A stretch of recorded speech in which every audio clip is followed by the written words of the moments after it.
Sean bienvenidos a este segundo encuentro de capacitaciones de especialización para profesionales de la salud, evento impulsado por la Universidad Católica de Cuenca, Hatun Yachay Sobilex en compañía del Instituto de Capacitaciones Juventud y Sabiduría. La educación es el arma más poderosa que puedes usar para cambiar el mundo. Nelson Mandela. Antes de iniciar con este importante evento, quisiera hacer un extensivo saludo a nuestros queridos ponentes de esta noche, médicos especialistas, quienes serán los encargados de hablar sobre diferentes tópicos con la temática abordaje inicial del paciente con COVID-19 en la sala de urgencia y un end-update tratamiento del COVID-19, dando lugar así al cumplimiento de la certificación que será entregada a nuestros profesionales. De igual manera, saludar a nuestros queridos amigos que nos acompañan vía Facebook Live. Un saludo especial a todos quienes nos acompañan desde diferentes puntos de nuestro bello país. Sin más preámbulos, a nuestras queridas autoridades, profesionales de la salud presentes, señoras, señores, solo aquellos que se atreven a tener grandes fracasos terminan consiguiendo grandes éxitos. Robert F. Kennedy. Sin más preámbulos, invito a la señorita Michelle Maldonado, coordinadora de Juventud y Sabiduría, quien será la encargada de hacer el saludo correspondiente por parte de la institución. Profesionales de la salud, para mí es un gusto poder dirigirme hacia ustedes nuevamente en este segundo webinar.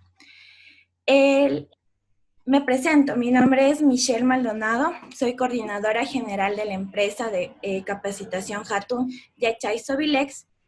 Gracias nuevamente por la confianza depositada al participar en este webinar. Es importante darles a conocer que con la Universidad Católica de Cuenca hemos venido desarrollando cursos de alta especialización durante los últimos 3 años en las diferentes áreas de la salud. Es por ello que nuestros cursos vienen de la mano del reglamento académico CES, Consejo de Educación Superior, el cual manifiesta en el artículo 60 que solamente las instituciones de educación superior que cuenten con la carrera de salud podrán dictar este tipo de cursos. Al nosotros contar con el aval de la Universidad Católica de Cuenca, estamos cumpliendo con todo lo reglamentado en la normativa del CES. También es importante manifestar que en coordinación con la universidad, cuerpo docente y profesionales que dictaron el curso, hemos desarrollado el curso de alta especialización en medicina interna y urgencias médicas para no especialistas, al cual quedan cordialmente invitados. Por consiguiente, doy la palabra a mi compañera Daniela Encalada para que prosiga con lo coordinado en este día. Muchísimas gracias, Michelle. Esta es la bienvenida de nuestra querida institución Hatun Yachay Sobilex en compañía de Juventud y Sabiduría y, por supuesto, este evento impulsado por la Universidad Católica de Cuenca. Continuando con este importante evento, damos de esta manera ya inicio con nuestra primera ponencia y quiero, por supuesto, presentar a nuestra primera ponente. Si me dan un minutito hasta poder compartirles ya la pantalla.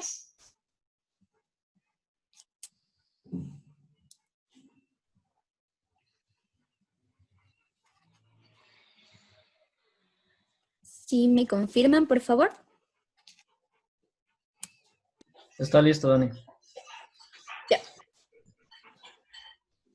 Perfecto. Cuando trates una enfermedad, primero trata la mente. Nuestra primera ponente de hoy es la doctora Paola Cristina Cajas Logroño. Ella es magíster en Gerencia en Salud para el Desarrollo Local, especialista en emergencias y desastres, médico general de la Universidad Nacional de Chimborazo. Dentro de su experiencia laboral, es médico emergencióloga del Hospital General IES Riobamba, médico del área crítica del Hospital General San Juan, docente universitario de la Universidad Nacional de Chimborazo, en la Escuela de Medicina. También fue docente universitario de la Escuela Superior Politécnica de Chimborazo, en la Escuela de Medicina, médico posgradista del Hospital Vos Andes Quito, médico residente en el Hospital General Docente de Riobamba. Dentro de sus certificaciones internacionales, cuenta con certificaciones como Advanced Trauma Life Support, ATLS, Advanced Life Support in Obstetrics, ALSO, Pre-Hospital Trauma Life Support, PHTLS, Fundamental Critical Care Support, FCCS, soporte cardiovascular avanzado, ACLS, soporte vital básico, BLS, y ecografía y ultrasonido hemodinámico. Sea bienvenida a este panel. Esperamos contar, por supuesto, con su presencia. Muchísimas gracias por acompañarnos. El escenario es suyo. Permítame compartir la pantalla para poder iniciar.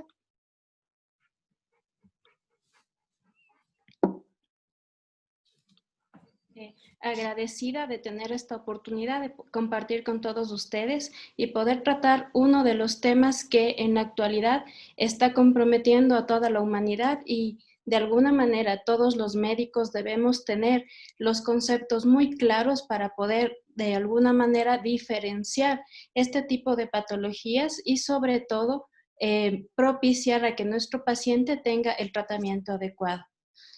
Vamos a empezar hablando sobre el abordaje inicial del paciente con COVID-19 con el enfoque de un médico de emergencia. Generalmente necesitamos conocer primero todas las características de a quién nos estamos enfrentando. Por ello es que vamos a empezar hablando un poquito sobre lo que consiste en las características del coronavirus, que es el patógeno que está desarrollando esta enfermedad. El coronavirus es un grupo de patógenos que a su vez se subdividen en varios tipos y se conocen dentro de los más numerosos el alfa coronavirus, el beta coronavirus, los delta coronavirus y los gamma coronavirus. Son 4 grupos que de forma importante los alfa coronavirus y beta coronavirus son los responsables de presentar un sinnúmero de cuadros infecciosos, ya sean a nivel respiratorio o gastrointestinal, desde hace muchos años atrás. Estas enfermedades se caracterizan o tienen una característica de ser zoonóticas porque tienen la necesidad de tener un reservorio. Este reservorio generalmente son animales, por eso es que su comportamiento de enfermedades pueden tener un protagonismo ya sea endémico o pueden causar epidemias también. Desde el año 2002, este tipo de enfermedades fueron cambiando sus características y empezamos a preocuparnos porque en China comenzaron a reportar una serie de pacientes con cuadros respiratorios muy graves y este tipo de pacientes presentaban un grupo de virus en especial que se denominaba el SARS-CoV. Desde ahí empezamos ya a reportar el síndrome respiratorio agudo severo. Luego, en el año 2012, empezamos a tener un nuevo brote con características similares, pero en territorios diferentes. Este brote se dio en Medio Oriente, de ahí viene su nombre, el MERS-CoV. Y en el 2019, en China, sobre todo en Wuhan, empezamos a tener un brote, un tercer brote con las características que ya conocemos de afectación mundial y por sus características de composición, este virus corresponde al SARS-CoV-2, que es el responsable de producir la enfermedad conocida como COVID-19.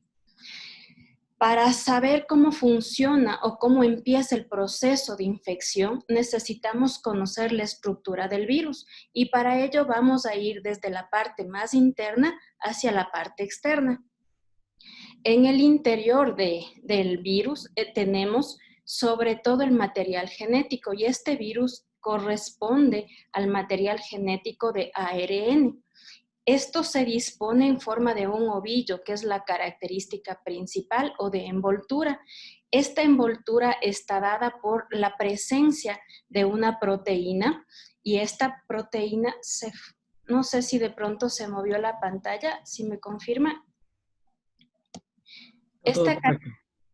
Esta característica de envoltura está dada por la presencia de una proteína denominada la proteína N, que tiene una característica especial, tiene una predisposición para unirse o para captar los linfocitos T citotóxicos. Hacia la parte más externa, el virus está compuesto por una membrana y esta membrana es bilipídica, es decir, tiene 2 capas. esta membrana va a estar atravesada por varias proteínas adicionales. Dentro de las más importantes está la proteína E, que es la que ustedes la pueden visualizar en amarillo, y esta es la que le da toda la envoltura del virus. Y tenemos en rojo la proteína S. Esta es una proteína que de aquí en adelante va a empezar a tener protagonismo en lo que vamos a hablar, porque ella empieza a tener mayor susceptibilidad de unirse a anticuerpos neutralizantes y sobre todo a las células conocidas como linfocitos citotóxicos. ¿Por qué vemos aquí en rojo el jabón y el alcohol? Porque estas dos sustancias van a hacer que cuando nosotros lo utilizamos sean capaces de ubicar unas estructuras denominadas micelos a partir de las membranas de los virus, haciendo que esta capa se destruya. Por eso es que las medidas más importantes de prevención para el contagio de esta enfermedad es el lavado de manos continuo y la utilización de alcohol antiséptico. Como ya empezamos a conocerle al virus protagonista, nos vamos a ubicar en la proteína S. Esta proteína, al tener esta disposición o esta forma de espino, es lo que nos permite que se una a los receptores que se denominan los ECA2.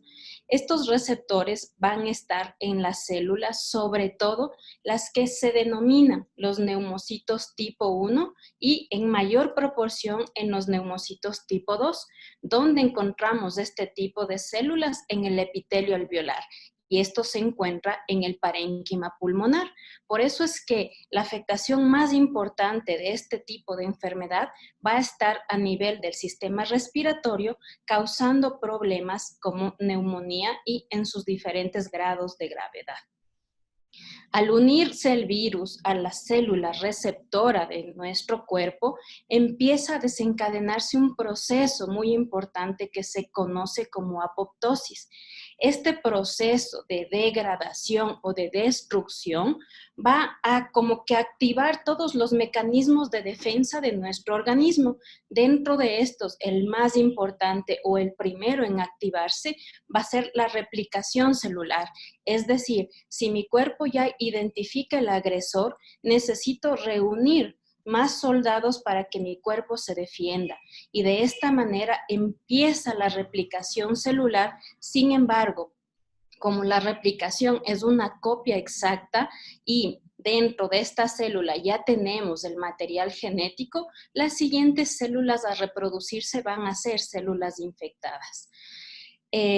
Dentro de este proceso, nuestro cuerpo empieza a desencadenar un proceso inflamatorio exagerado y esto conlleva a la liberación de citoquinas proinflamatorias que como resultado nos va a presentar un exudado alveolo intersticial, es decir, toda la superficie del alveolo comienza a estar ocupada.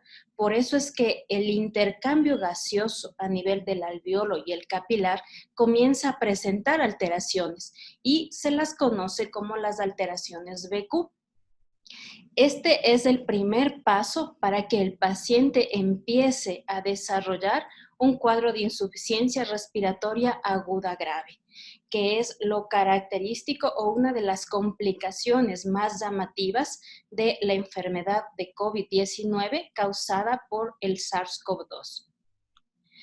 Las manifestaciones clínicas de los pacientes difieren, sobre todo por las vías de contagio o las vías de diseminación dentro de nuestro organismo.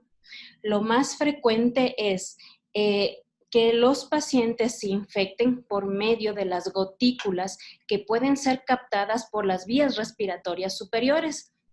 Y esto puede darse por contacto directo con personas infectadas, las cuales tosen, las cuales están emitiendo estas gotículas al interior, o por tomar contacto con superficies que están infectadas. Y dentro de los síntomas más importantes tenemos la fiebre, que es el síntoma cardinal. Luego de la fiebre, el segundo síntoma en presentarse es la tos, y esta tiene una característica especial. la tos va a ser seca porque está la afectación dentro del epitelio alveolar.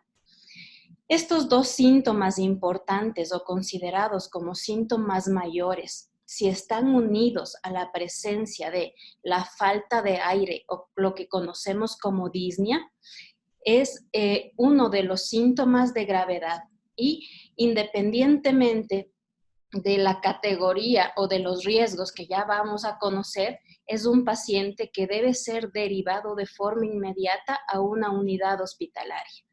Sin embargo, si el paciente presenta fiebre, presenta tos, tiene síntomas adicionales como por ejemplo el cansancio, el malestar general, dolor de cabeza, dolor de garganta, congestión nasal, puede ser que esté desarrollando la infección, pero no está desarrollando un cuadro severo o un cuadro grave. Por ello es que ellos todavía deben acudir a las unidades de atención primaria. Las manifestaciones clínicas dentro de la enfermedad de COVID-19 no solo son respiratorias y los pacientes empiezan a presentar un cuadro de síntomas muy florido y esto se da porque el tipo de diseminación del virus dentro del organismo es diferente. Por eso es que se conoce que también el estado de virosis puede llevar por medio del torrente sanguíneo la infección a diferentes órganos de nuestro cuerpo, sobre todo a los que tienen mayor cantidad de receptores de K2. Y estos se encuentran a nivel del sistema nervioso central, cuyas afectaciones o síntomas principales van a ser la presencia de cuadros de cefalea continuos, cuadros de confusión o alteración del estado de conciencia que determinan ya un estado de encefalitis, la presencia de anosmia, que es muy característico, de disgeusia, y la presencia de fiebre y de crisis convulsivas. Todo lo que ustedes pueden evidenciar con rojo implica síntomas que me conllevan a estadificarle al paciente como en un estado mayor o en un estado de gravedad. Si el paciente tiene cefalea, confusión y fiebre, es un paciente que tiene que dirigirse a una unidad hospitalaria y que debe recibir atención inmediata. Estos receptores también lo encontramos a nivel del corazón y una de las manifestaciones primarias va a ser la injuria miocárdica. Este estado se traduce en la elevación de la troponina I. Los pacientes al ingreso, si nos fijamos en el valor de la troponina, va a estar elevada en relación al valor normal, pero esta elevación se caracteriza por no tener una curva. Es decir, si le repito el examen de troponina a las 24 o 48 horas al mismo paciente, esta cifra se va a mantener. Otro de los problemas que puede causar a nivel cardíaco es la presencia de un cuadro de infarto agudo de miocardio, en el cual la troponina va a estar elevada, pero esta diferencia de la anterior va a empezar a tener una curva. Es decir, independientemente del tiempo, si vamos haciendo exámenes consecutivos, las cifras van a ir aumentando. Los pacientes con hipertensión arterial por largo tiempo van a desarrollar insuficiencia cardíaca y sobre todo si estos presentan cuadros de COVID-19, este cuadro de insuficiencia cardíaca se va a descompensar. Los cuadros de miocarditis o de muerte súbita generalmente son procesos que lo vamos a encontrar en pacientes en un estadio muy avanzado o grave de la enfermedad de COVID-19. A nivel del riñón, la presencia de receptores de K2 también producen ciertas alteraciones. Dentro de las más primordiales están la presencia de hematuria, la presencia de proteinuria, de oliguria, de anuria y finalmente desarrollarán una insuficiencia renal aguda, que es un criterio de gravedad y que está ligado a un porcentaje alto de mortalidad. Mientras que si estos receptores están a nivel del intestino, el paciente puede tener manifestaciones como dolor abdominal, presencia de náusea, presencia de vómito y diarrea. Esta diarrea debe tener la característica de ser acuosa. No olvidemos que este tipo de receptores también lo encontramos a nivel de todos los vasos sanguíneos, produciendo cuadros diversos de vasculitis que finalmente nos llevarán a una disfunción multiorgánica. El diagnóstico o el gol estándar para establecer si un paciente está infectado por SARS-CoV-2 definitivamente es el hisopado nasofaringio, y si este es positivo confirmará la infección, o si es negativo negará esta misma, pero tenemos varias pruebas diagnósticas que pueden apoyarnos al diagnóstico hasta tener este resultado, y sobre todo sus valores nos están guiando hacia el cuadro de severidad de este tipo de enfermedades. Por lo tanto, la biometría hemática, al ser un examen muy básico, nos puede aportar con mucha información. Este tipo de pacientes va a presentar generalmente cuadros de leucopenia, anemia hemolítica, trombocitopenia y la linfopenia, que es característico de este tipo de patologías. La linfopenia está en rojo porque, al ser progresivo, es un marcador de severidad. El perfil hepático también empieza a alterarse por la presencia de daño celular. Por eso es que vamos a encontrar las enzimas alteradas, sobre todo la AST, ALT y la LDH. Dentro de las enzimas cardíacas siempre debemos tener un valor de troponina I inicial, porque es lo que nos marcará la presencia o no de injuria miocárdica de forma temprana. El dímero D elevado también es un factor de gravedad, y este nos da una idea de que está actuando como un factor procoagulante. La ferritina elevada progresiva nos orienta a que estamos frente a un proceso de linfohistiocytosis, que esto se presenta en todos los cuadros de pacientes críticos. En los exámenes de rutina de orina vamos a encontrar la hematuria, la proteinuria y la albuminuria en etapas tempranas. Si ya identificamos a nuestro paciente que tiene los signos, los síntomas cardinales de la enfermedad, establecemos todas sus afectaciones a nivel de los órganos, necesitamos unir, a más de los resultados de laboratorio, los factores de riesgo, porque son quienes nos van a orientar hacia pacientes que pueden complicarse de forma temprana o de forma rápida, y son quienes serán candidatos de una hospitalización precoz. Dentro de los factores de riesgo más importantes, los hemos clasificado en epidemiológicos, en signos vitales y pruebas de laboratorio. Dentro de los factores de riesgo epidemiológicos, los más importantes es si nuestro paciente tiene una edad mayor a 65 años, si tiene una enfermedad pulmonar obstructiva crónica preexistente, si este paciente tiene una enfermedad renal crónica, sobre todo los que dependen de terapia dialítica, si estos son diabéticos y su tratamiento no es adecuado, si son hipertensos, si tienen enfermedad cardiovascular, si tienen algún grado de obesidad, si están utilizando agentes biológicos, si tienen una historia de trasplante o consumo de inmunosupresores, y sobre todo si tienen otras infecciones como el VIH.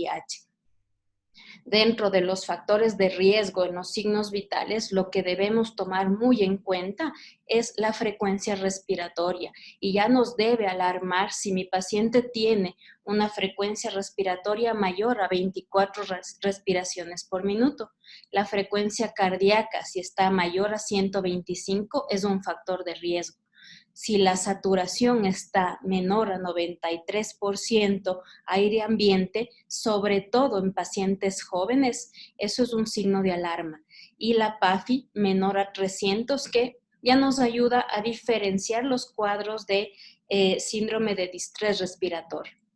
Dentro de las pruebas de laboratorio, lo más importante es tener pendiente el resultado del dímero D. Si este está mayor a 1000, si la CPK está 2 veces mayor el valor normal, si el PCR es mayor a 100, si la LDH es mayor a 245, si tenemos una troponina elevada o los linfocitos menores a 0,8 con una ferritina mayor a 500, quiere decir que este paciente, si no está complicado o en un estado de gravedad o de paciente crítico, se complicará en los siguientes días. Por ello es que necesitamos establecer la gravedad de la enfermedad para poder ubicarle en las unidades intrahospitalarias destinadas a recibir cada uno de los grupos infectados. Entonces vamos a empezar hablando de los pacientes leves, que generalmente con un porcentaje de pacientes moderados van a necesitar aislamiento, y este tipo de pacientes están ambulatorios. Es decir, que lo que necesitan es un tratamiento sintomático y el seguimiento en sus domicilios o en los lugares que se han establecido para alojamiento. Los pacientes que tienen un estado de infección moderado y que se unen a los factores de riesgo, y pacientes que tienen ya una infección en estadio severo, van a necesitar hospitalización para recibir sobre todo tratamiento farmacológico y oxigenoterapia. Mientras que el porcentaje de pacientes en estadio crítico, ellos ya necesitan unidades más especializadas con soporte vital. Por eso es que para ellos está destinado todas las unidades de terapia intensiva y el área crítica de todos los servicios de emergencia a nivel de las instituciones de salud. Como ustedes ven en la pirámide, el porcentaje más grande corresponde a pacientes con infección en estadio leve, en estadio moderado. Tenemos un porcentaje menor de infecciones severas y un porcentaje menor de pacientes en etapa crítica. Sin embargo, los recursos requeridos para solventar este tipo de hospitalizaciones tienen una pirámide inversa, ya que todos los pacientes que deben ser manejados en las unidades críticas necesitan mayor recurso, ya sea de equipamiento y sobre todo de personal médico de enfermería y auxiliar de enfermería. En la parte de infecciones moderadas a severas pueden ser tratadas en hospitalización de manera inicial, y en estadios leves es aislamiento domiciliario. La gran cantidad de pacientes contagiados han hecho que todas las unidades de emergencia de todas las instituciones de salud empiecen a tener un plan de contingencia diferente, porque son la puerta de entrada y el lugar de captación de toda la cantidad de pacientes que van a acudir. Por ello es que la Organización Panamericana de la Salud fue describiendo varios escalones que lo hemos vivido y hemos tratado de ir transformando nuestros servicios a lo largo de la pandemia. El escalón 1 es el escalón en el cual como servicio hemos tenido que reorganizarnos, tanto en recursos humanos como en recursos y servicios institucionales. Por ello es que el hospital siempre, al iniciar la pandemia, necesitó contar con una unidad previa al ingreso de todos los servicios de emergencia que se conoce como el triaje respiratorio, al cual todos los pacientes que llegan van a ser receptados y van a ser definidos si son sospechosos de infección o no, y serán dirigidos a las diferentes áreas que ya están separadas con anterioridad. Como cambiamos y tuvimos la experiencia del cambio de color en la semaforización, eso hizo que dejemos el confinamiento y la mayor cantidad de personas en edad productiva tuvieron que reinsertarse a sus actividades laborales, y eso ocasionó una ola de infección con un porcentaje alto de usuarios en las instituciones de salud. Por ello es que tuvimos que ascender al escalón 2, en el cual a nivel de cualquier localidad se determinaba a los hospitales más fuertes o más equipados como hospitales centinelas, para que sean ellos los encargados de ser receptores de todos los pacientes portadores de este tipo de enfermedad. Y todas las instituciones aledañas con equipamiento menor, con menor número de recursos, ya sean humanos o insumos y equipamiento médico, deberán ser los receptores de todos los pacientes con otro tipo de patologías para tratar de abarcar a toda la población que demanda una atención médica. Esperamos que en nuestra localidad, aquí en Chimborazo, no lleguemos al escalón 3, que ya lo vivió Guayaquil, que lo está viviendo Quito, que es ya no solo ocupar las instituciones de salud hospitalarias, sino ya buscar una expansión completa.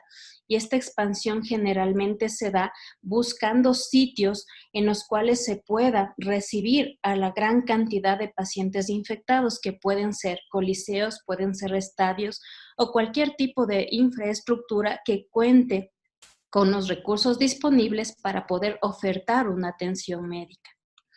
De tal manera que la condición más importante para establecer una atención de calidad y para no hacer una infección cruzada es contar con este tipo de triaje previo, en el cual van a ser recibidos todos los pacientes de forma ambulatoria, ya sean transportados por medio de ambulancias, donde estará el personal completamente capacitado, que puede ser personal de enfermería o personal médico, que con preguntas muy claras y con un abordaje muy corto se puede establecer si este paciente es sospechoso o no de presentar un tipo de enfermedad como el COVID-19 y será abordado y manejado en las unidades destinadas a pacientes COVID con todas las medidas de seguridad.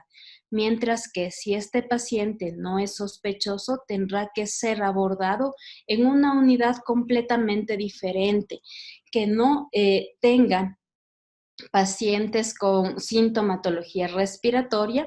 Sin embargo, no debemos olvidar que el porcentaje de pacientes asintomáticos es grande y que los síntomas son diversos, de tal manera que el triaje debe estar pendiente no solo en las preguntas sencillas que siempre se hace a todo paciente, como presencia de tos, presencia de fiebre, dificultad respiratoria, sino más bien la determinación de los signos vitales, y si uno de estos ya está alterado, deberá ser considerado como paciente sospechoso hasta que se demuestre lo contrario.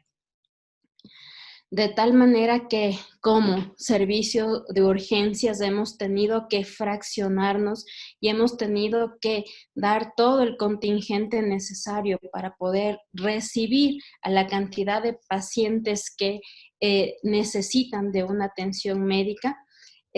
Creo que por razones del tiempo hasta ahí ha llegado esta intervención y solo quería compartirles a todos el mensaje que estamos teniendo dentro de nuestro servicio. El amor es servicio a todos. Por eso es que como mensaje de esta conferencia pedimos que la empatía con el personal de primera línea sea fortalecida, ya que todos ellos están dando todo lo que pueden por los demás. Muchas gracias. Hasta ahí la intervención.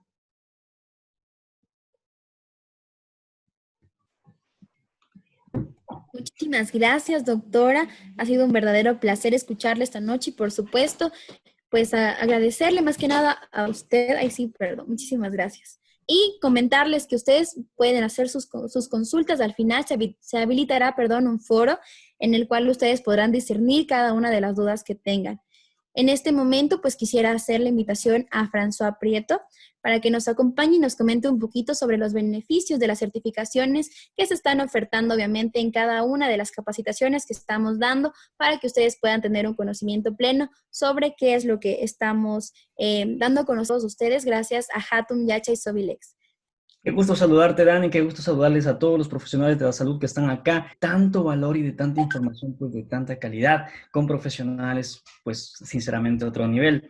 Y sí, realmente hay muchísimas personas y muchísimos profesionales, pues que en estos días han estado recibiendo correos, llamadas y mensajes acerca de las dudas que tienen sobre la certificación que Hatun Yachaywasi, en convenio pues, con todas las entidades que ya hemos mencionado, tienen para ofertarle a los profesionales de la salud.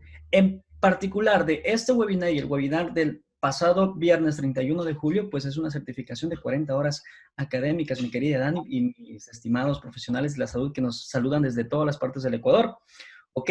Esta certificación por las horas realmente académicas, pues está siendo ofertado vía WhatsApp, vía correo electrónico, pues y obviamente a través de las llamadas que hemos estado haciendo. Realmente son muchísimos, muchísimos los profesionales que se han interesado por estar presentes en esta noche y realmente yo quiero saludar pues a todas las personas que nos saludan desde Quito, desde Sucumbíos, desde Jipijapa, desde Montecristi, Yanzasa, Chambo, Riobamba, Guayaquil, Esmeraldas, Calceta, Chone, Daule, Taisha, Milagro, Portoviejo, Ibarra, Babahoyo, Guaranda, Manta, Cotacachi, Vallenita, Latacunga, Ambato y realmente pues de todos los rincones de nuestro querido Ecuador, mi querida Dani. Que estén muy atentos. Antes de pasar con el siguiente panelista, pues déjenme decirles que todos los cursos, o mejor dicho, el curso más importante que tenemos en estos meses será anunciado después de la participación pues de nuestro querido doctor Ortega. Dani, antes de robarte más espacio en este webinar, te doy paso para que nos comentes cuál es el profesional, cuál es el especialista que se viene en este momento. Muchísimas gracias, François. Y pues de igual manera vamos a esperar un poquito para que ustedes también conozcan sobre nuestro curso de alta capacitación de triple especialización. Para serles muy honesta, pues están avalados por varias instituciones con las que nosotros trabajamos, como la Universidad Católica de Cuenca, nuestro querido IES, y también estamos trabajando pues para poder llegar a muchos más profesionales de la salud y que puedan seguirse capacitando en esta área tan importante. Sí, también quisiera comentarles un pequeño dato informativo antes de presentar a nuestro siguiente panelista, y es que en diciembre del 2019 se declaró frente a la Organización Mundial de la Salud, la OMS, la existencia de casos de un nuevo tipo de neumonía en la ciudad de Wuhan, China. Posteriormente se nombró al virus causante de esta nueva enfermedad. La OMS, el 30 de enero del 2020, declaró al brote del nuevo coronavirus en la República Popular de China y los casos exportados a otros países como emergencia de salud pública de importancia internacional. En nuestro país, mediante el Acuerdo Ministerial 126, el 11 de marzo del 2020, el Ministerio de Salud Pública declara el estado de emergencia sanitaria en el territorio nacional, en respuesta a los casos por COVID-19. Los pacientes infectados por este virus han presentado cuadros respiratorios que van desde leves, como el resfriado común, hasta severos como distrés respiratorio y sepsis, entendiendo todas estas presentaciones como COVID-19 por sus siglas, obviamente.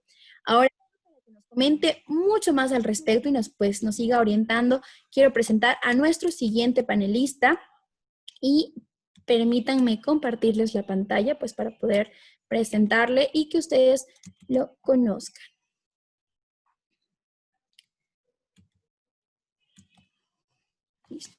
El mejor médico es aquel que inspira esperanza. Samuel Taylor Coleridge.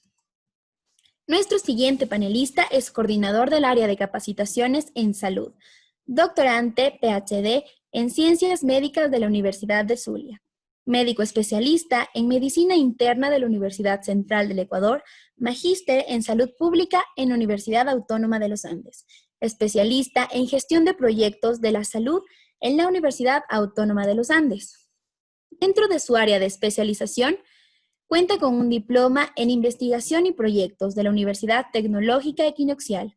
Cuenta también con un diploma superior en Docencia Universitaria en Ciencias de la Salud, Universidad Nacional de Chimborazo.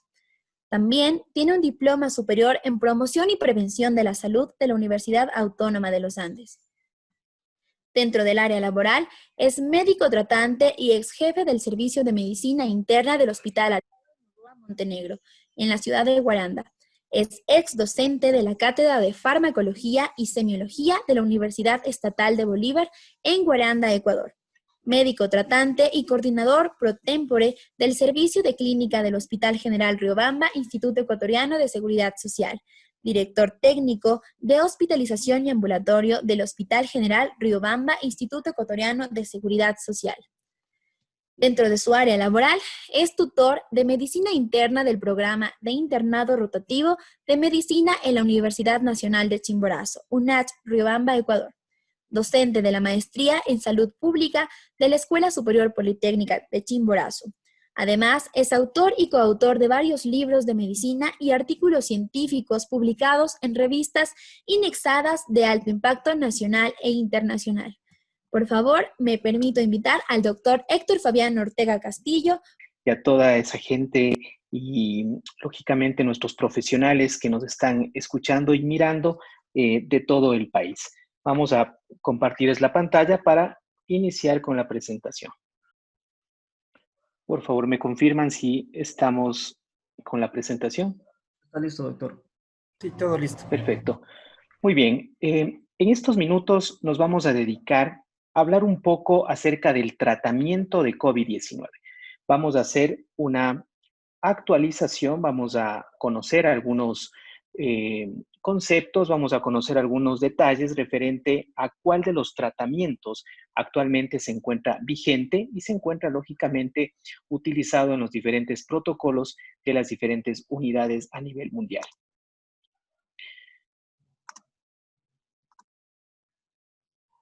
Bien, como un antecedente, sabemos COVID-19, coronavirus, es una infección respiratoria, ¿sí? Reportada por primera vez en la ciudad de Wuhan, China, y que rápidamente tomó esta definición, obviamente, de pandemia.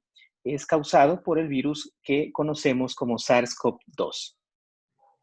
Dentro del tratamiento, nosotros vamos a enfocarnos en estos breves minutos específicamente en algunos aspectos fundamentales y voy específicamente a tratar 3 puntos que van a ser parte de nuestro bottom line.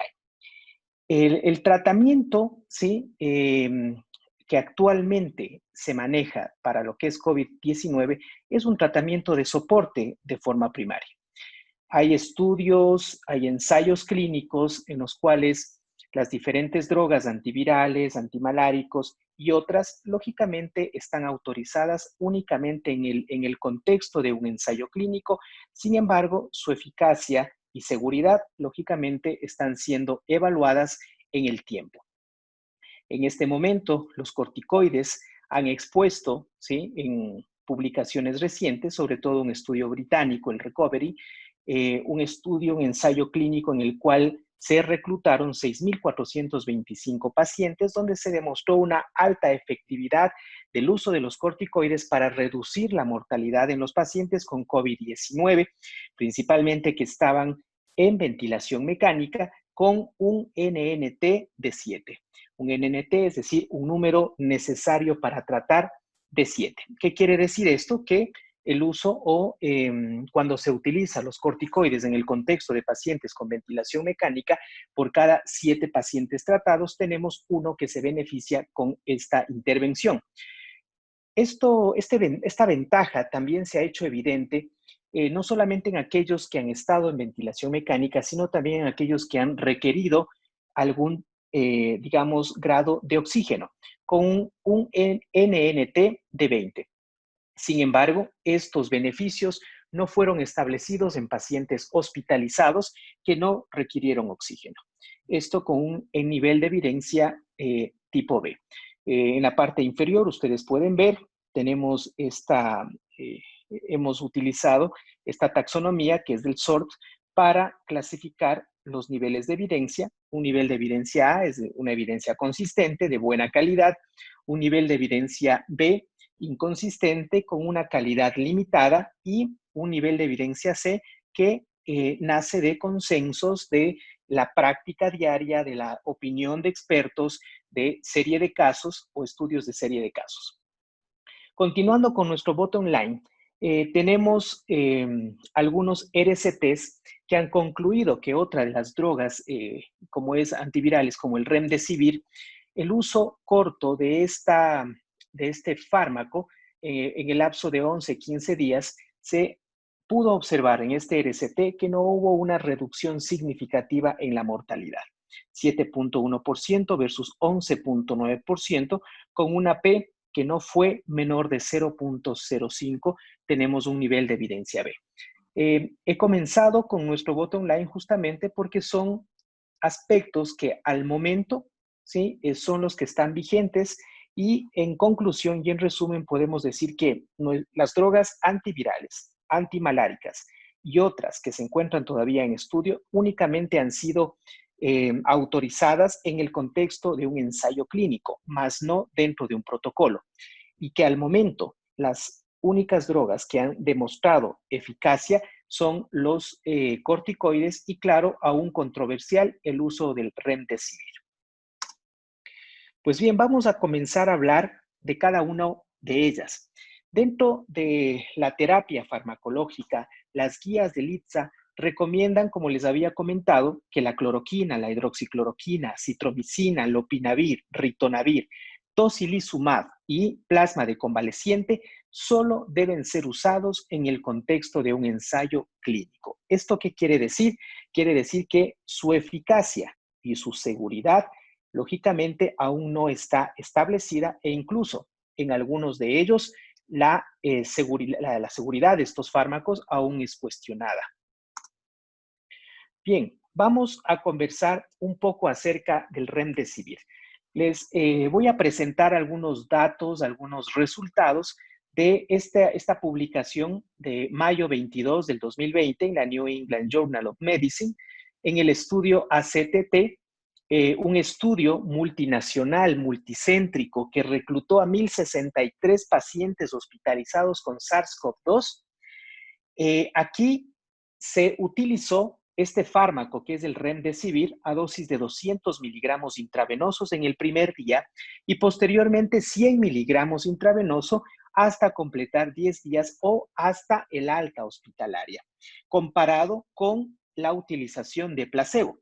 Los resultados primarios dentro de este estudio establecieron una diferencia estadísticamente significativa en el grupo de remdesivir, 11 versus 15 días de principalmente estancia hospitalaria, con una P menor de 0.001, es decir, estadísticamente significativa. La mejoría clínica también fue evidente en el grupo de remdesivir. Con respecto a la mortalidad, se evidenció que aquellos pacientes que utilizaron remdesivir, hubo una mortalidad menor, ¿sí? Tenemos de 7.1% versus el 11.9% que no utilizó el fármaco, con una P no estadísticamente significativa y un número necesario de pacientes a tratar de 21. Los daños y otros resultados, como por ejemplo la necesidad de ventilación mecánica, no fue reportado dentro de este estudio. La FDA ha autorizado el uso de remdesivir en niños y en adultos hospitalizados, pero que cumplan criterios de severidad para COVID-19. Han establecido algunos criterios, como una saturación menor o igual al 94% aire ambiente, que requieren oxígeno suplementario, que requieren ventilación mecánica o, en su defecto, oxigenación por membrana extracorpórea. Lo que como habíamos conversado, las dosis que se utilizan, 200 miligramos intravenosos en el día 1, seguido de 100 miligramos por 5 días, y puede extenderse esto incluso a más días, hasta 10 días, en aquellos casos de pacientes en los cuales no tengamos una mejoría clínica dentro del contexto de una ventilación mecánica o membrana u oxigenación por membrana extracorpórea. Voy a compartirles también otro estudio de drogas antivirales, otro estudio publicado en el New England Journal of Medicine en mayo de 2020, en el cual se reclutaron 199 pacientes hospitalizados con COVID severo y se les administró lopinavir, ritonavir, como sabemos, antivirales que se utilizan en el tratamiento, en el manejo del VIH.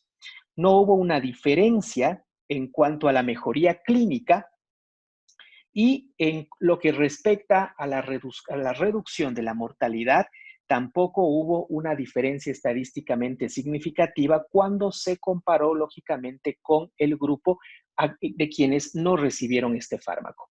19.2% versus 25% con una P no estadísticamente significativa. Esto es importante. Si bien es cierto, tenemos al momento una serie de ensayos clínicos que están en curso, que están en marcha de cada uno de estos fármacos y que ustedes bien pueden consultarlos, la fase, el proceso o la etapa en la que se encuentran, pueden ustedes consultar. Hay una página en internet que es clinicaltrials.org. En esta página www.clinicaltrials.org, ustedes pueden evidenciar claramente los diferentes ensayos clínicos, en qué etapa se encuentran y ya unos, digamos, primeros resultados que van arrojando en cierto tiempo. Entonces, miren, vamos ya un poco quitándonos ya aquellos fármacos que de pronto no han demostrado una diferencia estadísticamente significativa en los principales endpoints, que suelen ser principalmente la mortalidad, la estancia hospitalaria, la mejoría de los síntomas. Bien, con respecto al lopinavir-ritonavir, en este ensayo que les comentaba de 199 pacientes con COVID-19 severo, se utilizaron dosis de lopi-rito de 400-100 respectivamente, 2 veces al día por 14 días. Como les había mencionado, no hubo una diferencia estadísticamente significativa en cuanto a la mejoría clínica cuando se comparó con el soporte primario con los cuidados estándares solos. ¿Cuáles son estos cuidados estándares? Desde el manejo sintomático que tenemos del paciente, el uso de la oxigenoterapia y otras intervenciones de forma general que obviamente se las realizan en el paciente hospitalizado, ya sea en habitación normal o en una unidad de cuidados intensivos. Tenemos también a otros fármacos como los inhibidores de la interleuquina 6. Uno de los principales fármacos y muy escuchados es el tocilizumab.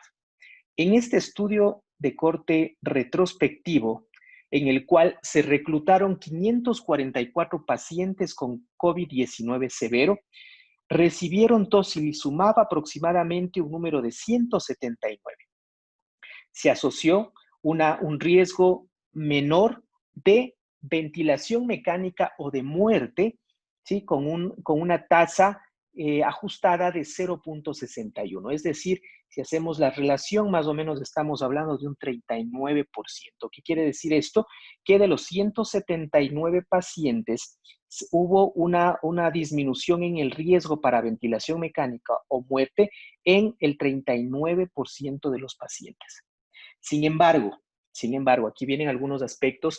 Hubo un incremento en el riesgo de las infecciones secundarias. Siempre que se hace una investigación, un estudio en el contexto farmacológico, es importante analizar los beneficios de este fármaco, no solamente en eficacia, sino también debemos hacerlo en términos de seguridad.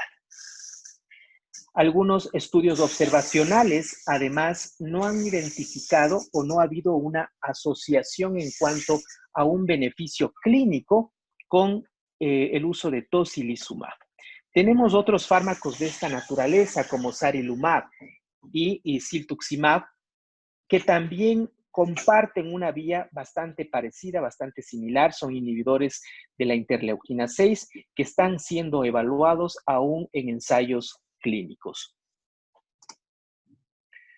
Tenemos también otro de los fármacos utilizados en el tratamiento de COVID-19 y es el uso de ivermectina. Con respecto al uso de ivermectina, tenemos esta revisión sistemática en el cual se hizo una evaluación, lógicamente, del beneficio que tiene el uso de ivermectina en el tratamiento de COVID-19. ¿Qué se encontró? Que efectivamente la ivermectina es tiene un efecto in vitro en contra de SARS-CoV-2. Sin embargo, ese efecto ya in vivo prácticamente está sujeto a dosis superiores a las que realmente deben ser consideradas como seguras en los seres humanos. ¿Qué quiere decir esto? Que si en vitro hubo un beneficio a una dosis X, esa misma dosis o ese mismo beneficio para que sirva en humanos fue de casi 10 veces más el límite de lo que se consideraría seguro en seres humanos. Entonces, obviamente, ustedes vayan sacando ahí sus conclusiones al respecto. Algunos ensayos clínicos han demostrado cierta insuficiencia en cuanto a demostrar el uso, el beneficio de este fármaco para el tratamiento de COVID-19. Bien, tenemos también dentro de este arsenal de fármacos que han sido propuestos para el tratamiento de COVID-19 a los corticoides, y entre ellos la dexametasona. Tenemos este estudio británico, el Recovery Trial Randomized. Este estudio reclutó 11.500 pacientes hospitalizados con COVID-19 y se los comparó con 6 prácticamente brazos, por llamarlo así: acitromicina, lopinavir, ritonavir, tocilizumab, plasma de convaleciente, las bajas dosis, obviamente, de dexametasona, 6 miligramos administradas una vez al día por 10 días. Comparado, ¿sí?, con los cuidados habituales, cuidados de soporte, que son los que obviamente estábamos conversando. El endpoint principal fue la mortalidad a 28 días. Se estableció que en cuanto a la mortalidad, los pacientes o el uso de este corticoide en pacientes que requerían ventilación mecánica fue de 0.65, con un intervalo de confianza al 95%, y en términos, si sacamos la relación, ¿qué quiere decir esto? Que aquellos pacientes que utilizaron dexametasona y estuvieron en ventilación mecánica, el riesgo de mortalidad se redujo en un 35%, con un, digamos, estadísticamente significativo estos resultados. Por otra parte, aquellos que no estaban en ventilación mecánica, pero que estaban recibiendo oxigenoterapia, este fue de 0.8. Es decir, la mortalidad se redujo en ellos, en aquellos que únicamente estaban sujetos a oxigenoterapia, ya sea por bigotera, por mascarilla, se redujo únicamente en un 20%. ¿Sí? Ojo, miren la relación, mientras que en los que estaban en ventilación mecánica se redujo en un 35% la mortalidad, en aquellos que recibían oxígeno se redujo en un oxígeno por bigotera o mascarilla, se redujo en un 20%. No hubo un beneficio observado en pacientes que no necesitaban oxígeno o que no se encontraban en ventilación mecánica. Entonces, miren esto que es muy importante a la hora de prescribir este fármaco. Debemos establecer, esto no es una receta de cocina, esto no es prácticamente un protocolo que tiene que ser aplicado a todos los pacientes, sino deben establecerse claramente los beneficios de estos fármacos en las diferentes instancias, por supuesto, y en los diferentes pacientes. Para pacientes en ventilación mecánica, la tasa de mortalidad fue del 27% comparado con el 41%, con un NNT de 7 para prevenir un evento mortal. Para pacientes que recibieron oxígeno, la tasa de mortalidad fue del 20% versus del 25%, con un NNT de 20. Pues bien, aquí un dato interesante dentro de la literatura consultada. La eficacia de otros glucocorticoides es incierto, pero se establece que si dexametasona no está disponible, es razonable usar otros glucocorticoides que son a dosis equivalentes, como tenemos a la metilprednisolona, que podemos usar 32 miligramos, o prednisona, que podemos usar 40 miligramos. Estas serían las dosis equivalentes a, lógicamente, la dexametasona 6 miligramos una vez al día. Ojo en quienes tenemos que administrar. Ahora bien, tenemos este famoso fármaco, la hidroxicloroquina y la cloroquina. Existió un reporte de la FDA con fecha 15 de junio del 2020, donde prácticamente se revocó el uso de emergencia o la autorización del uso de emergencia de la cloroquina y la hidroxicloroquina para el tratamiento de COVID-19. Los diferentes ensayos que se han realizado con este tipo de fármacos realmente no han sido favorables, no ha habido un efecto importante en la mortalidad, en la duración de los síntomas, en la estancia hospitalaria, y que por otra parte más bien ha existido un incremento en los efectos adversos por parte de este fármaco, sobre todo efectos adversos en la parte cardíaca, como es la prolongación del intervalo QT. Y ojo que un QT prolongado puede predisponer al paciente, lógicamente, a una muerte súbita y otro tipo de arritmias. Pues bien, con respecto a la mortalidad comparada en su endpoint a 28 días, tampoco hubo una diferencia estadísticamente significativa en un estudio con 1.561 pacientes. Muy bien, con respecto a la hidroxicloroquina, datos parecidos, no hubo una disminución en cuanto a la estancia hospitalaria cuando se utilizó hidroxicloroquina en un ensayo clínico con 3.155 pacientes en los cuales se aplicó este fármaco. Entonces, vamos viendo claramente qué intervenciones farmacológicas se van quedando en el tiempo y cuáles son las que van ganando cada vez mayor fortaleza. Tenemos esta clásica asociación que vemos una prescripción importantísima a nivel de nuestro país, sobre todo la combinación de acitromicina e hidroxicloroquina. Esta asociación, estimados colegas, puede ser mortal cuando no se toman las debidas precauciones y sobre todo, aún más, cuando carece de la eficacia demostrada y comprobada. Los ensayos clínicos han fracasado para demostrar que la combinación de acitromicina e hidroxicloroquina puede de una u otra manera beneficiar clínicamente a nuestros pacientes. Por otra parte, les decía que esta asociación más bien puede repotenciar alteraciones a nivel cardiológico como es la prolongación del intervalo QT y con ello puede sobrevenir otro tipo de eventos y complicaciones. Bien, tenemos por otra parte el efecto del plasma en convalecientes en cuanto a la mejoría clínica de pacientes con COVID severo y que de una u otra forma esta enfermedad está amenazando su vida. En un estudio chino, en el cual se randomizaron 103 pacientes hospitalizados, recibieron plasma de convalecientes, hubo una mejoría clínica observada en el 52% de ellos comparado con el 43% de los controles. No hubo una diferencia estadísticamente significativa. En este sentido, quiero indicarles que con respecto al plasma convaleciente, la evidencia aún es controversial. Hay unos que mencionan que sí funciona, hay otros que no funciona.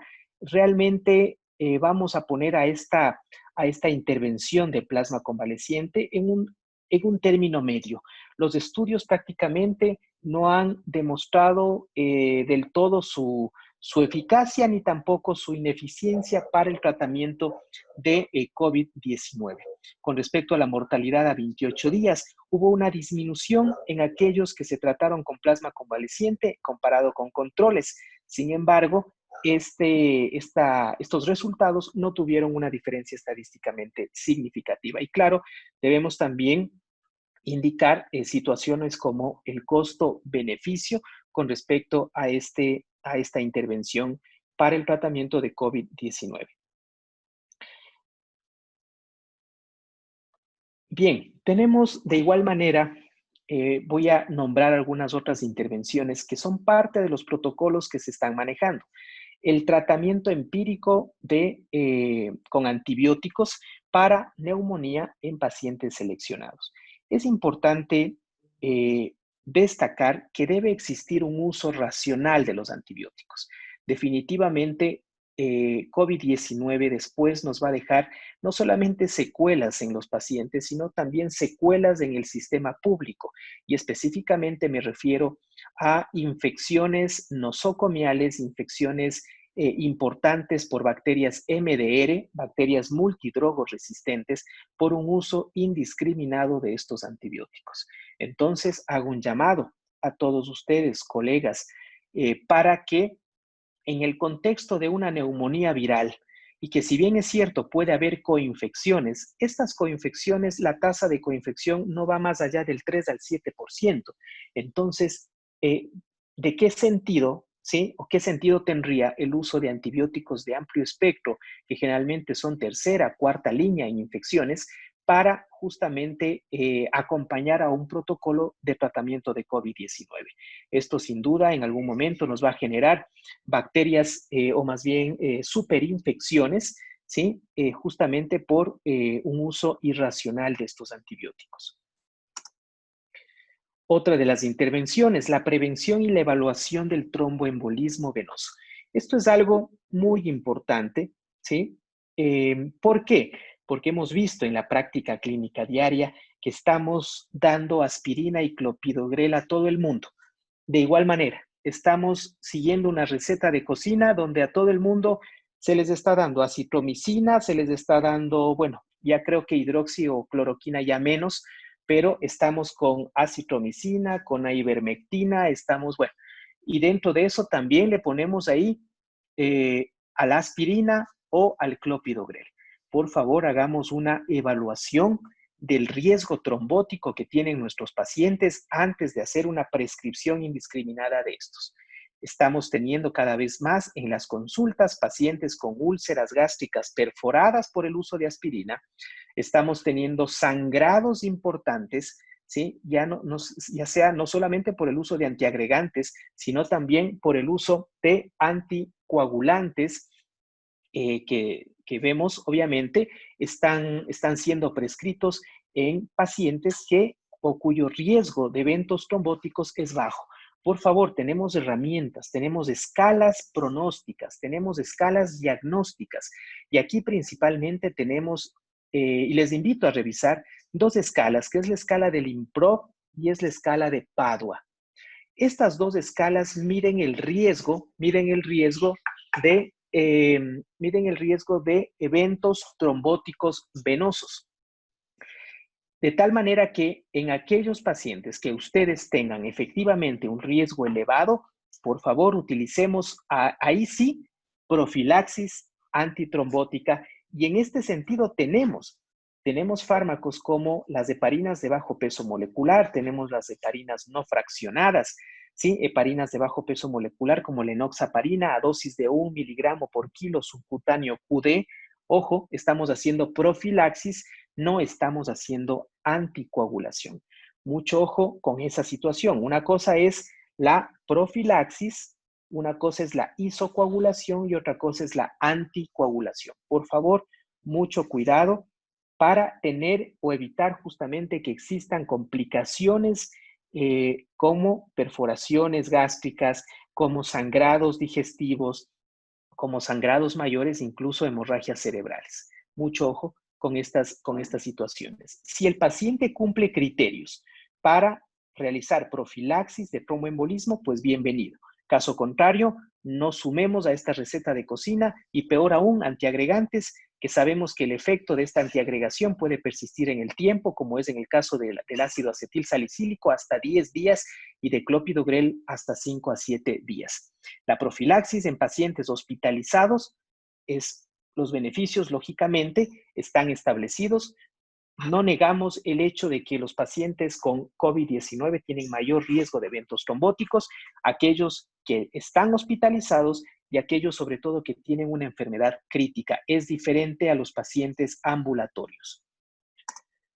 Pues bien, de igual manera, intervenciones como evitar medicamentos en nebulización. Lógicamente, cuando hacemos nebulizaciones, podemos propagar, podemos esparcir estos aerosoles y lógicamente con ellos realizar una propagación importante de SARS-CoV-2. Ya hemos visto en la literatura científica que estas partículas, estas moléculas pueden viajar, sobre todo si están aerolizadas, incluso pueden alcanzar más allá de los 2 metros. Estamos hablando de 4, 6 metros, que es diferente a las gotitas que de pronto ahí sí se pueden quedar a 2 metros, pero el aerosol es diferente, puede viajar distancias mayores.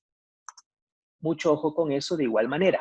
Si necesitan broncodilatadores, úsenlos en inhalador, más no en nebulización. Y claro, habrá casos excepcionales donde de pronto se requiera, pero se tomarán lógicamente las medidas respectivas.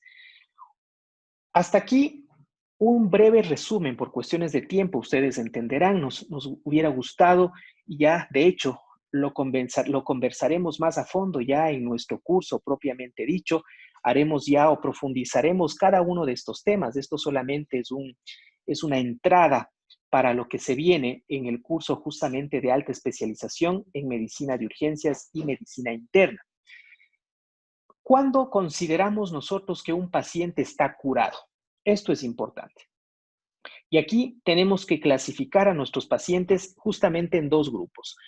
Los pacientes que están curados y que han llevado su tratamiento de forma ambulatoria y aquellos pacientes que se consideran curados y que han recibido su intervención de forma hospitalaria. Cuando tenemos pacientes que han sido manejados de forma ambulatoria, nosotros podemos definir que el paciente está curado principalmente a través de 2 estrategias.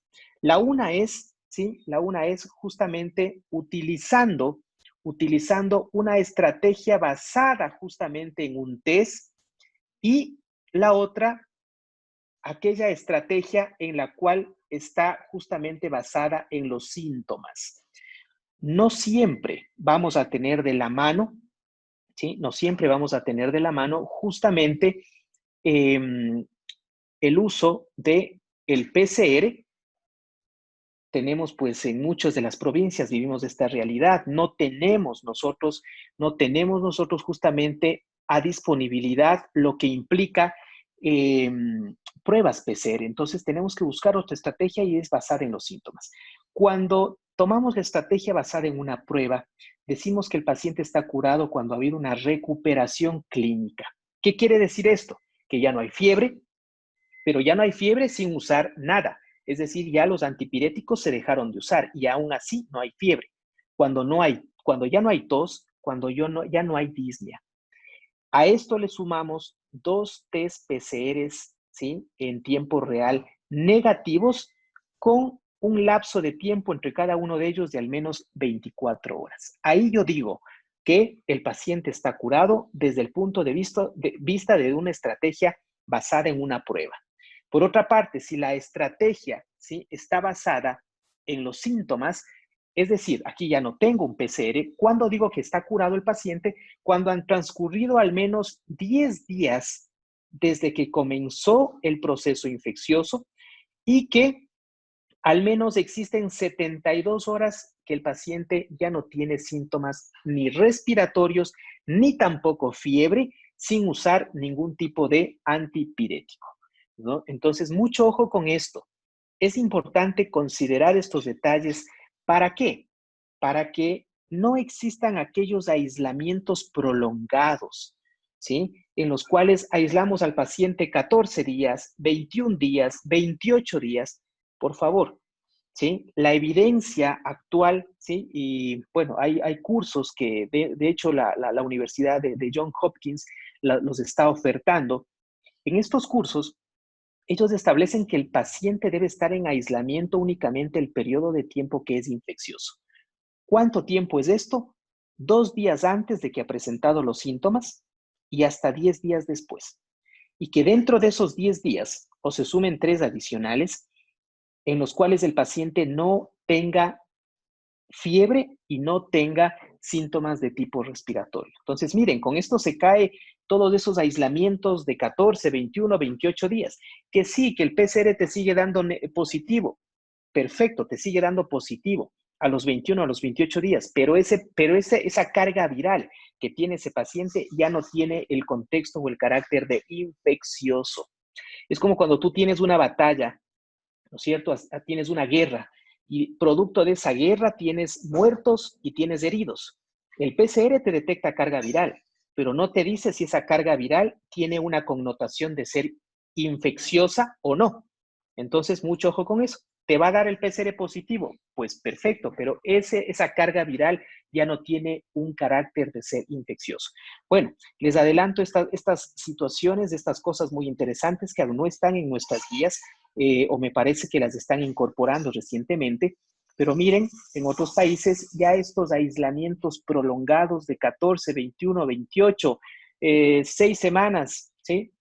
Realmente en la cual implica no solamente una pérdida de la reactivación de muchas instituciones, sino también implica una carga o una demanda para nuestro sistema de salud pública que tan golpeado está.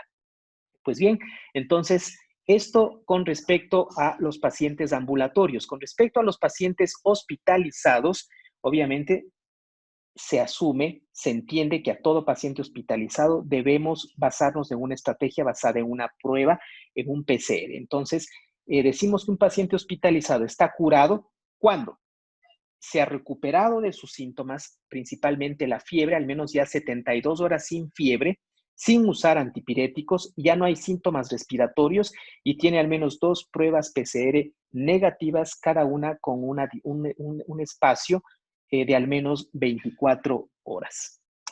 Bien, ¿cuál es finalmente nuestro approach en este sentido o nuestro enfoque en este sentido?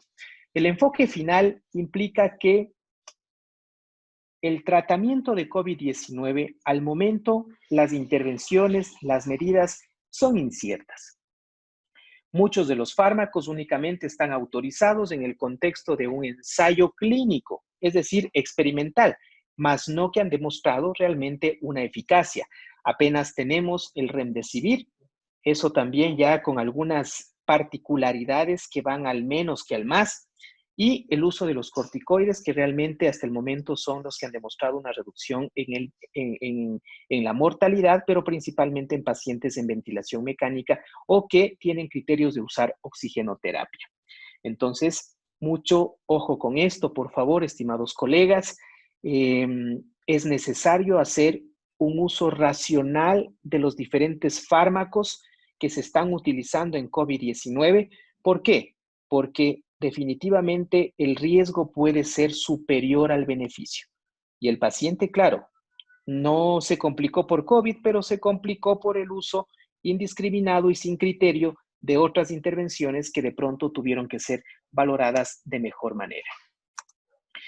Una alerta, ¿sí? Lo que nos dice el ITSA, que recomienda que terapias en las cuales se usen estos fármacos que les acababa de mencionar solo deben ser administrados en el contexto de un ensayo clínico debido a que su eficacia o su riesgo de potencial toxicidad lógicamente está latente. Ya para terminar nuestra presentación, vamos viendo algunas situaciones. No olvidar, por favor, esto que es importante, algunos hallazgos de laboratorio. Claro, ya vimos algunos hallazgos clínicos con nuestra participante, nuestra panelista anterior, pero también es importante dar a conocer algunos aspectos en cuanto al laboratorio que me pueden predecir o traducir que el COVID puede realmente llegar a un estado de severidad importante. Dímero D más de 1000, un PCR más de 100, una LDH mayor de 245, niveles o elevaciones de troponina por el doble de lo normal, niveles de ferritina más allá de 500, una CPK igual elevada. El COVID prácticamente complica al paciente principalmente de 2 maneras, o bien lo hiperinflama o bien lo hipercoagula. De tal manera que nosotros debemos conocer con la ferritina, un reactante de fase aguda, un marcador inflamatorio, si el paciente tiende más hacia la hipercoagulabilidad, entonces con el dímero D, o tiende más hacia la hiperinflamación con los niveles de ferritina. Y entonces ahí yo poder actuar en base a cómo se está comportando o cómo se va a comportar esta enfermedad. Lógicamente, nos falta mucho por conocer, nos falta mucho por entender referente a este virus. Es una lucha constante, como lo ha mencionado nuestra compañera emergencióloga, y que, claro, estamos prestos, todo el personal de salud, estamos en primera línea, estamos de una u otra manera desde diferentes frentes tratando de apoyar y enfrentar esta pandemia. Esto es lo que les he querido compartir en estos breves minutos. Muchas gracias por su atención.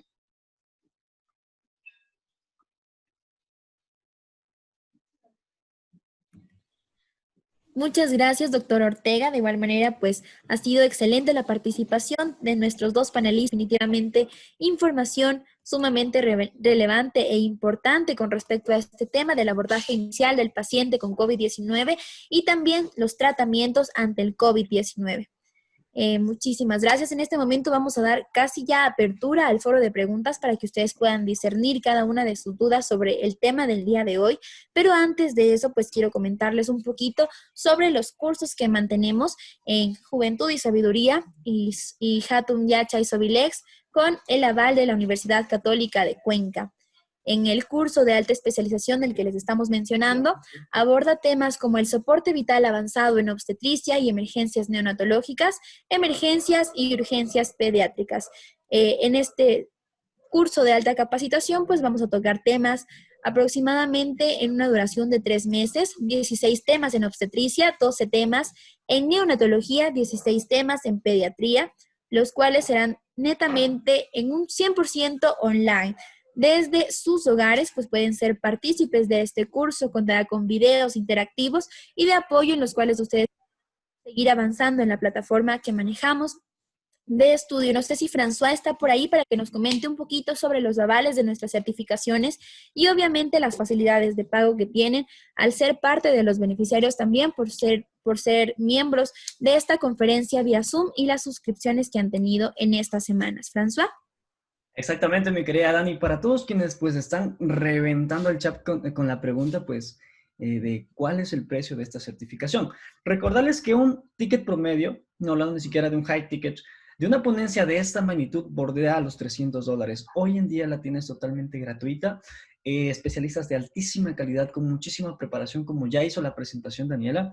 Y pues si desean acceder a la certificación de 40 horas académicas por este webinar, pues que cuenta con los avales del Instituto Ecuatoriano de Seguridad Social, de la Federación Nacional de Obstetrices y Obstetras del Ecuador, de la empresa Hatun Yacha Sobilex, capacitadores y formadores, del Colegio de Médicos de Manabí, la Federación Médica Ecuatoriana, obviamente del Ministerio de Salud Pública del Ecuador y pues bajo el aval académico de la Universidad Católica de Cuenca, específicamente su Centro de Educación Continua.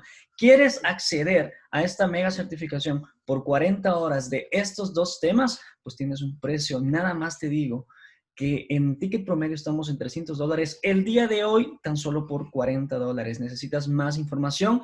Quédate que ya te comentamos hacia dónde te tienes que comunicar.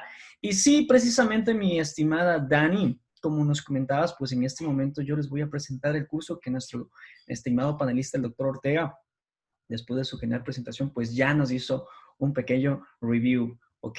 Nosotros estamos en este momento pues lanzando y promocionando una certificación múltiple, mi querida Dani, pues para todos los profesionales que hoy nos acompañan en la noche de hoy, pues hoy, en este momento, tienen dos opciones. Aquel profesional de la salud que está tras la pantalla en este momento tiene dos opciones, nada más dos. La primera es no hacer nada, quedarte con toda esta información, pues y realmente continuar sin prepararte, teniendo todas estas herramientas, pues y realmente dejar pasar esta mega oportunidad. Y la segunda es tomar acción. ¿Ok? Por eso te presentamos esta mega oportunidad por tiempo limitado y es válida solo para las personas registradas en este webinar, pues que nos han hecho llegar sus datos y por eso están hoy aquí con nosotros. El curso es de alta especialización en soporte vital avanzado en obstetricia, emergencias neonatológicas, emergencias y urgencias pediátricas. Es un triple enfoque y pues realmente la modalidad, como nos comentabas, Dani, es 100% virtual, ¿ok? ¿Cuánto te costaría esta triple certificación? Tan solo por 90 horas, ¿Ok? ¿Cuánto te costaría esto, mi querida Dani, y a mis queridos profesionales de la salud? Pues realmente esta triple certificación, tan solo emergencias neonatológicas, solo este tema, pues tendría un precio de $380, más el de urgencias pediátricas, pues sería $450, más el curso de soporte vital avanzado en obstetricia, pues $590, dándonos un total de $1,420 que tendría pues esta triple certificación. Es un curso de alta especialización. Más la ponencia de hoy, pues que con un ticket promedio que oscila entre los $200 y $300, serían un total de $1,620 más impuestos, pero solo por hoy, porque pues los profesionales de la salud, pues obviamente van a querer tomar acción, pues tiene un precio de mercado de $728 que ya incluyen IVA, pero esta es una promoción válida solo por tiempo limitado. Pero aún hay más. Por si estás pensando todavía en, es el momento, es el lugar adecuado, voy a tener mucho valor, pues déjame decirte qué es lo que vas a recibir aparte de esta triple certificación, que no será tan solo por, por 90 horas. Tendrás acceso al curso de alta especialización, la certificación triple, por 300 horas de formación académica. Aparte tendrás un certificado por 40 horas en salud sexual y reproductiva. Aparte de eso tendrás un certificado por 40 horas en Scoring Mama. Además tendrás una certificación por 50 horas en neonatología, un certificado de 50 horas en pediatría, más el certificado de 40 horas por este webinar sumado al webinar del viernes 31 de julio de la semana pasada. Realmente son más de 500 horas de formación certificada con todos nuestros avales, realmente con todos los convenios con los que cuenta la empresa.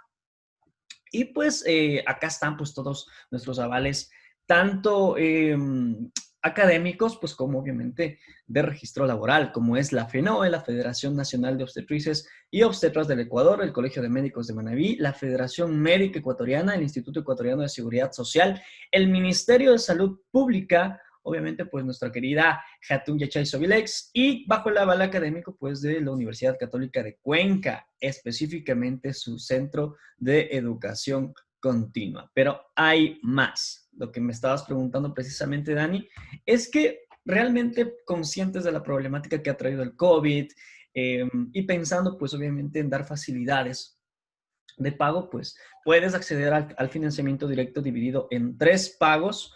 Obviamente, cada 7 de cada mes, pues tú harías un abono para ingresar a esta mega certificación. Son más de 500 horas de formación certificada con avales, pues que ya te los acabo de mostrar, y pues que realmente el precio no tiene punto de comparación, está fuera de la órbita de cualquier otro certificado en el mercado, no solo por el precio, sino también por la calidad de especialistas como los que estamos viendo esta noche, mi querida Dani, y pues obviamente con todo el contenido del que vamos a ser partícipes, solo para que puedas observar cuál es el contenido que te vas a llevar de acá.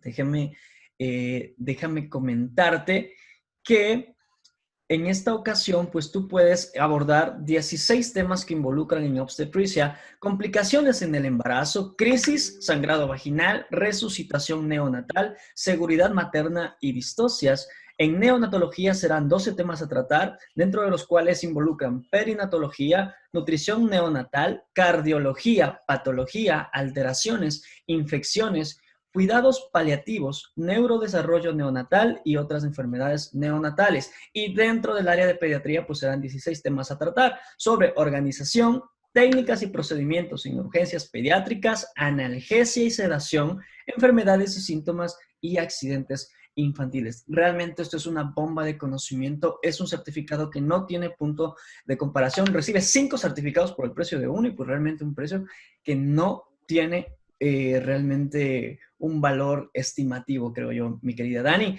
Con esta información que realmente todos los profesionales pues han estado preguntando y que ya nuestro querido doctor Ortega pues nos hizo el review, pues yo te doy paso a ti, mi Dani, para ver qué es lo que nuestros profesionales asistentes en este webinar pues están queriendo saber, cuáles han sido las preguntas pues más repetitivas y obviamente están acorde y a la altura de la presentación de la noche de hoy. No sin antes, mi querida Dani, recordar y extender el caluroso saludo pues a quienes nos han acompañado durante todo el trayecto de la noche desde distintos puntos de nuestro querido Ecuador. Y precisamente pues se han hecho presentes de muchísimas ciudades, pues como son Quito, de Sucumbíos, de Jipijapa, de Montecristi, de Yanzasa, de Chambo, de Riobamba, de Guayaquil, de Puyo, de Esmeraldas, de Calceta, del Coca, me dicen por acá, de Chone, de Daule, de Taisha, Milagro, Portoviejo, Ibarra, Babahoyo, Guaranda, Manta, Cotacachi, Vallanita, de Ambato, del Tena, y pues también nuestros queridos amigos de Quevedo, de Santo Domingo, como veo pues por acá en el chat. Realmente se han conectado desde todos los rincones de nuestro Ecuador, con obviamente las mejores expectativas y creo yo que la mejor de las realidades, con panelistas y especialistas de tan alto renombre. Mi querida Dani, te doy paso a ti para que nos cuentes cuáles son las preguntas que nuestros especialistas esta noche van a responder. Te escucho.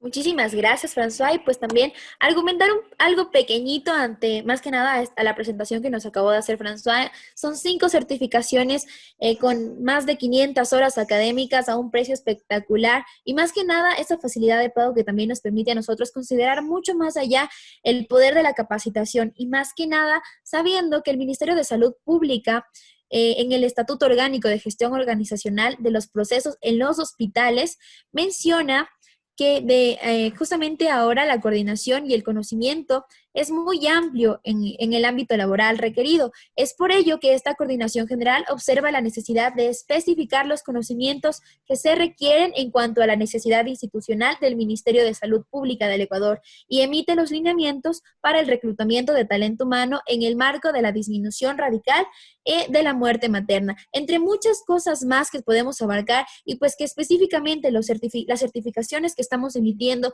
mediante las instituciones que forman parte de cada una de las especializaciones, pues les están haciendo llegar a cada uno de ustedes a una facilidad de pago espectacular y con un conocimiento sumamente importante. Ahora sí, pues muchas gracias, François, por acompañarnos. Sin más preámbulos, pues damos ya inicio a esta apertura del foro y vamos a empezar con las preguntitas que ya tengo por acá también que hemos estado tomando en el transcurso. Empezamos con la doctora Paola. Mi querida doctora dice, a los pacientes leves también se les debe hacer todos los exámenes de laboratorio como biometría, perfil hepático, perfil cardíaco y los demás que mencionó usted.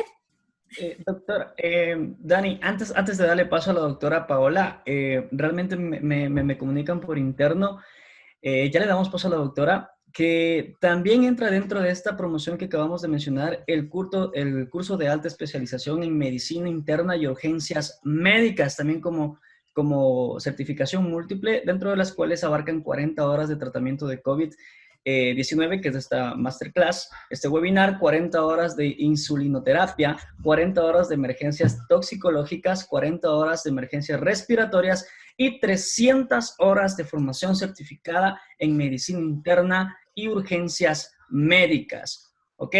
Ese era nada más el aviso que nos tenía preparado pues la producción acá. Por interno nos acabaron de informar. Dani, ¿le puedes repetir por favor la pregunta a la doctora para que le responda? Claro que sí. No sé si nuestra doctora ya está con nosotros conectada nuevamente. Sí, Dani. Listo. Si me da un minutito nada más. Listo. Dice, doctora, a los pacientes leves también se les debe hacer todos los exámenes de laboratorio como el de biometría, perfil hepático, perfil cardíaco y los demás que usted mencionó. Sobre todo los pacientes que están cursando con un cuadro leve van a ser ambulatorios. Estos van a ser receptados y valorados en las unidades de triaje respiratorio, en las cuales la valoración va a ser netamente clínica. La valoración de los signos vitales nos ayudan para poder establecer la escala que estamos utilizando, que se la denomina la escala de News 2 modificada, en la cual con la variación de los datos de los signos vitales podemos estratificarles. Si tienen un valor entre 1 y 4, quiere decir que son pacientes con cuadros leves que necesitan tratamiento sintomático y estos pacientes no van a entrar en el perfil de tamizaje de laboratorio y de pruebas diagnósticas de imagen. Los pacientes que tienen una escala de News modificada con un puntaje entre 4 y 7 son pacientes que ya tienen criterios de ingreso hospitalario. A ellos son quienes los vamos a realizar las pruebas de laboratorio y las pruebas de imagen.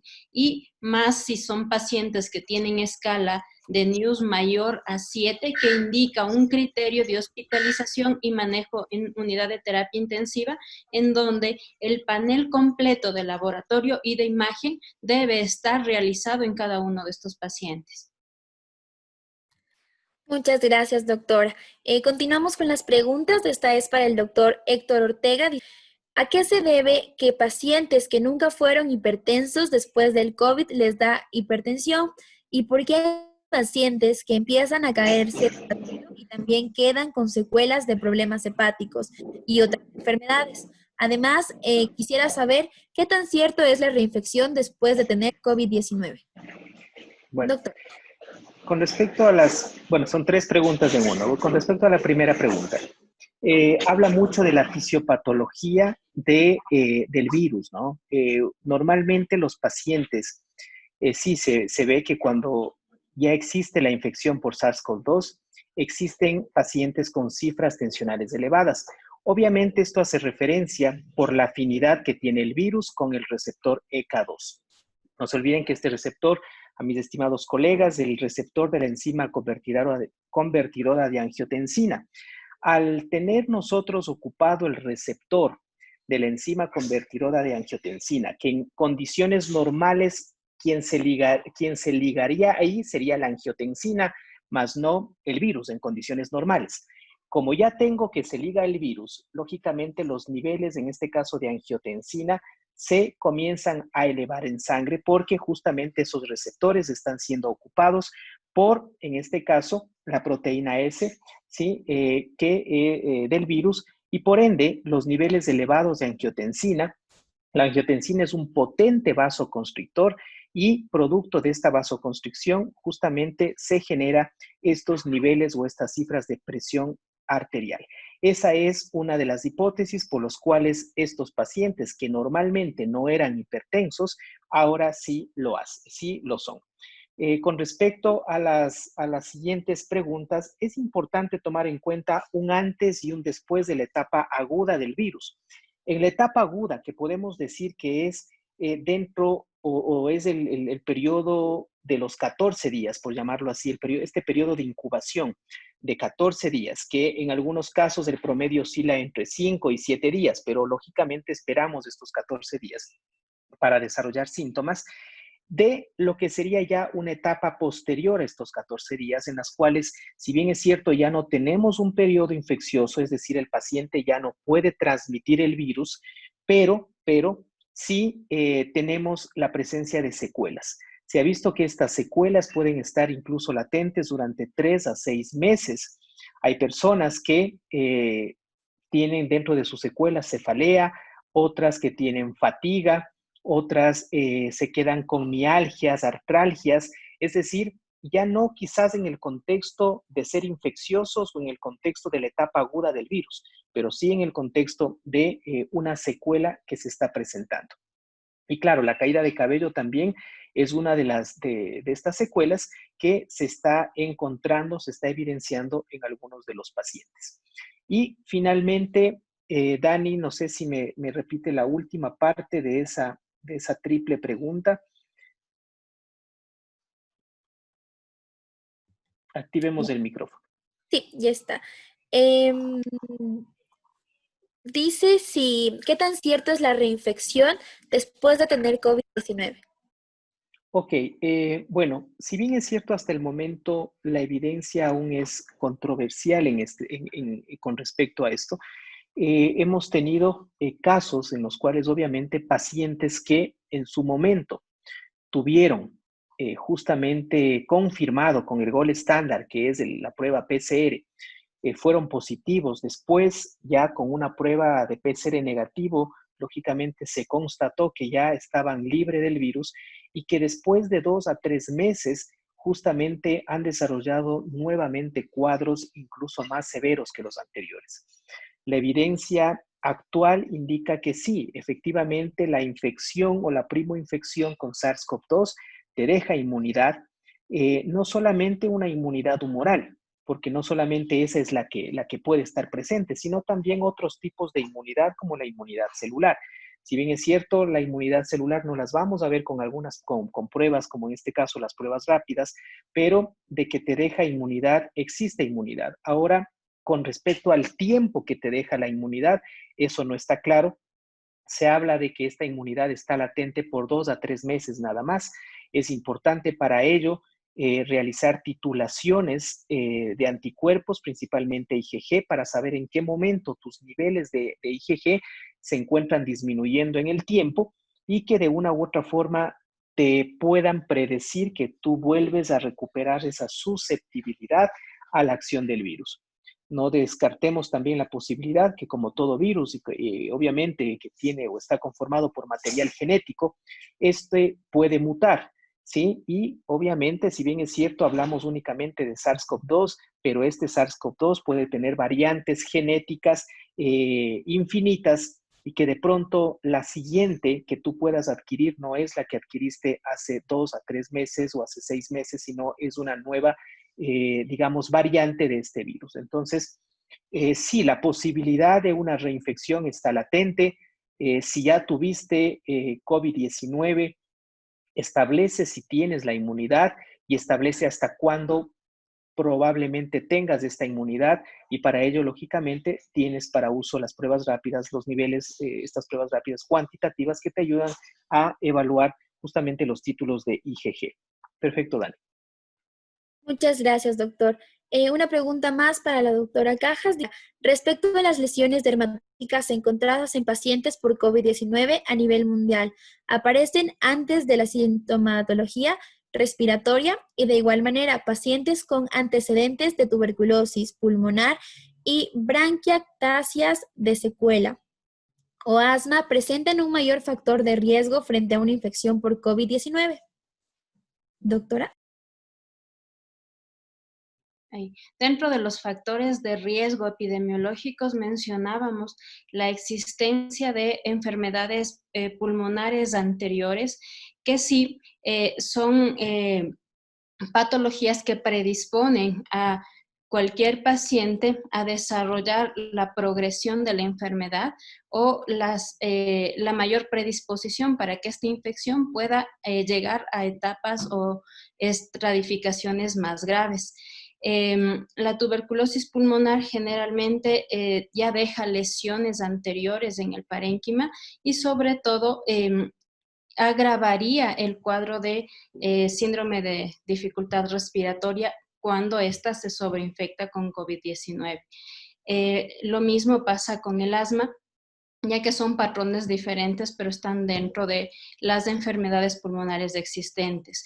Los factores de riesgo epidemiológicos nos orientan a la progresión, a la gravedad, sobre todo si estos están descompensados. No solo las patologías pulmonares, sino también las patologías metabólicas, entendiéndose que si el paciente tiene hipertensión, diabetes, insuficiencia cardíaca y esta está descompensada, es un criterio mayor que unido a las alteraciones de los datos de laboratorio y sobre todo a la alteración en la cuantificación de los signos vitales, nos están orientando a que este paciente está ya entrando en un estado de infección que está determinado como estadio grave o estadio crítico, que son los pacientes que normalmente necesitan hospitalización urgente y manejo intrahospitalario. Muchísimas gracias, doctora. De igual manera, al doctor Ortega. Nos queda muy corto el tiempo, tenemos una capacitación espectacular y panelistas pues de un nivel excelente.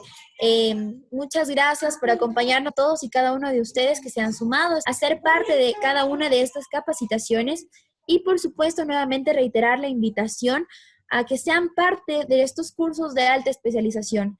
Son 5 certificaciones que se estarán entregando gracias al apoyo de la empresa Hatun Yacha y Sobilex, juventud y sabiduría, y obviamente con el aval de la Universidad Católica de Cuenca. Muchísimas gracias, doctor Héctor Ortega, de igual manera la doctora Paola Cajas, de alta capacitación, y pues nuevamente comentarles que los números de contacto y cualquier tipo de información lo pueden tener mediante sus correos electrónicos, y de igual manera a los números que se dieron esta noche. Muchísimas gracias por acompañarnos, a todos ustedes. Gracias.